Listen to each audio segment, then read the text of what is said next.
Iba talaga mga boss, pag meron kang paitlogan, talagang basta maalagaan mo lang, maganda yung labas ng itlog mga boss. So yun mga boss.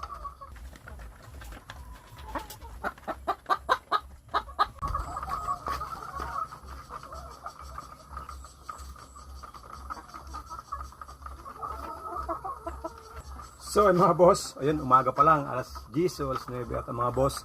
So meron na agad tayong maraming nakolektang itlog. So ayan. Ito mga boss, order na to ni Brad and Jim sa Marista dyan sa Pierre. So ganda oh, ang kinis.